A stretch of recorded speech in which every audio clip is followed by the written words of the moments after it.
Et on en arrive aux 2 délibérations qui concernent l'état spécial. J'en profite pour excuser Sarah Proust qui ne peut pas être parmi nous ce matin à cause ce soir, à cause d'une triste nouvelle familiale récente. Je vais donc proposer que nous désignions comme président de séance pour l'approbation de ces comptes Pierre-Yvain Arnaud. Pas de difficulté, je vous en remercie. Et c'est Karine Roland qui rapportera. Et je vous laisse travailler.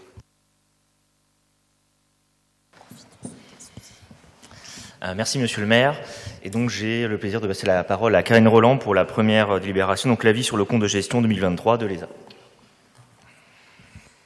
Merci, Monsieur le maire. J'adresse moi aussi mes pensées les plus sincères à Sarah Proust en son absence. Donc, première délibération, le compte de gestion qui a fait l'objet, je vous en informe, d'un avis conforme de la part de la Direction régionale des finances publiques qui aboutit, donc compte de gestion qui aboutit à un résultat de clôture de 2 695 438 € et 36 centimes.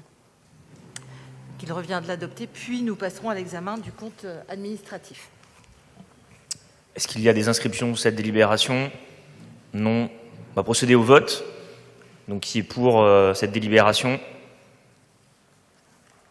Qui est contre? Qui s'abstient? Merci beaucoup. Donc, je repasse la parole à Karine Roland pour la suite des aventures. À cette fois-ci, l'approbation du compte administratif 2023. Merci, Monsieur le maire. Il nous revient effectivement à présent d'étudier le compte administratif de l'État spécial d'arrondissement pour 2023, qui, je le disais, est conforme à l'arrêté de compte de gestion de la Direction générale des finances publiques. Ce compte administratif permet de constater que pour la section de fonctionnement, vous savez, il y a 2 sections, fonctionnement-investissement, classiquement, pour la section de fonctionnement, oui, sur un montant total de crédit ouvert de 17 963 169 €, les dépenses mandatées s'élèvent à 15 739 611 € et que les crédits à reporter sont de 2 242 558 €, avec des restes à réaliser pour un peu plus d'1 200 000 € et des reports libres d'emploi pour 1 million d'euros. Je vous ferai un commentaire sur le sujet juste après. En ce qui concerne la section d'investissement, pour un montant total de crédit ouvert pour le 18e arrondissement en 2023 de 912 541 €, les dépenses mandatées s'élèvent à 460 661 €. Les crédits à reporter sont de 451 879 €, avec des restes à réaliser de 217 524 € et 235 355 € de report libre d'emploi.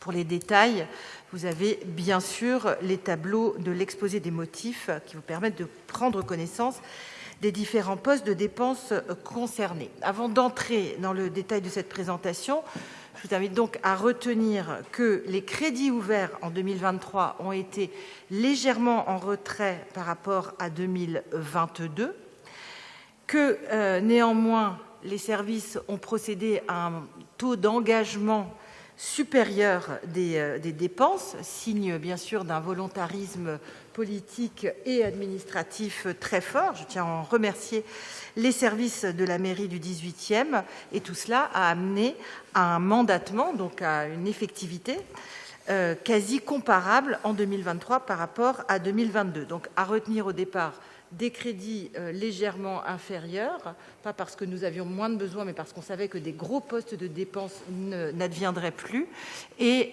néanmoins, au final, des dépenses mandatées à peu près équivalentes avec un taux d'exécution élevé. Si l'on rentre dans le détail, tout d'abord la dotation globale de fonctionnement. Les dépenses portées par cette dite DGL progressent entre 2022 et 2023 de 419 000 € pour s'établir à 14 350 284 €. Comment cela s'explique-t-il? Je disais que ça progressait, alors même que des mesures ont été mises en place par la ville en matière de sobriété énergétique, pour tout ce qui relève des fluides. Donc, les dépenses liées à l'électricité, au chauffage ou encore au gaz sont en baisse dans la dotation globale de fonctionnement. La dotation globale de fonctionnement, elle sert principalement à ça, à ce type de dépenses. Néanmoins, la hausse finale est liée à une hausse des versements aux titulaires des marchés des centres Paris Anime, plus 197 000 €, et des espaces Paris Jeunes, 171 000 €, en lien avec des échéanciers négociés lors de la passation des marchés, donc rien d'inattendu, ainsi qu'à l'application de la formule de révision de prix, là aussi tout à fait prévue. Deuxième facteur de hausse, l'augmentation des factures d'eau dans les écoles. Vous savez combien nos établissements scolaires sont précieux et nombreux. Nous en parlerons au cours de ce conseil. Donc des factures d'eau en hausse en lien avec une régularisation concernant une école. C'est l'école des Poissonniers qui avait connu un bâtiment compliqué, qui a connu une importante fuite en 2022. Cela suffit à faire augmenter la facture d'eau. Et puis, une hausse des échéanciers de charges locatives sur les crèches Hermite et Ganneron et de location immobilière concernant la crèche Flammarion. Donc, tout ça donne une dotation globale, en augmentation. Pour la dotation d'animation locale, les crédits de cette dotation sont composés d'une part de la dotation d'animation locale stricto sensu, notamment principalement des dépenses de nature culturelle, et d'autre part les travaux urgents décidés par le maire de l'arrondissement. Pour ce qui est des travaux urgents, 858 000 € ont été exécutés, en baisse de 305 000 € par rapport à 2022. Cela s'explique par un important délai de réponse et parfois une absence totale de réponse des intervenants, notamment des entreprises. Donc la section locale d'architecture dispose des crédits. Ils sont utilisables. Néanmoins, les difficultés à trouver des artisans, des intervenants, des entreprises font que le taux d'exécution est un peu inférieur à ce qu'il aurait pu être. Néanmoins, sur ces près de 900 000 €, je vous donne quelques indications. 202 interventions ont pris place dans les écoles, 110 opérations dans les crèches, 37 dans les équipements sportifs, 21 opérations dans les locaux de la mairie et de la maison de la vie associative et citoyenne, 14 dans les équipements culturels et 6 dans les espaces verts.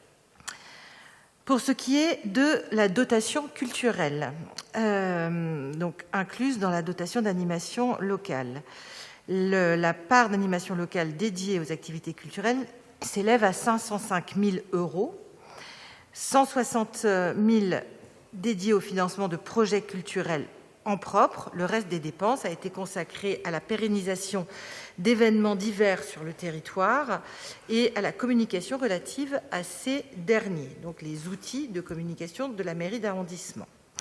Pour vous en donner quelques exemples, le Forum du temps libre et du loisir, le bassin estival aux Poissonniers, les événements le jeudi c'est musique en mairie, ainsi que le festival Nature en ville ou encore divers spectacles, et donc une autre grande partie, 160 000 € pour la dotation culturelle de proximité qui permet bien sûr de décider du financement de projets au plus près de l'initiative. Je tiens toujours à le souligner, tant certaines mairies d'arrondissement ne procèdent pas de la même manière.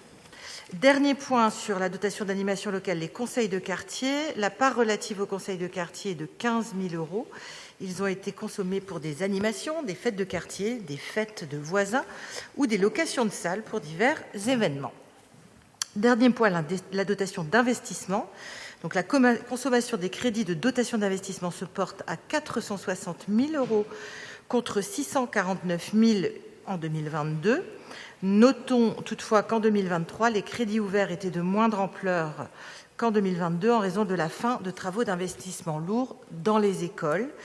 Je pourrais vous mentionner par exemple à la Goutte d'Or la rehausse d'un mur, le mur d'une école élémentaire qui nous a paru important et même impérieux de rehausser. Cela avait induit des coûts majeurs. Et bien sûr, ce ne sont pas des coûts qui se reproduisent d'une année sur l'autre.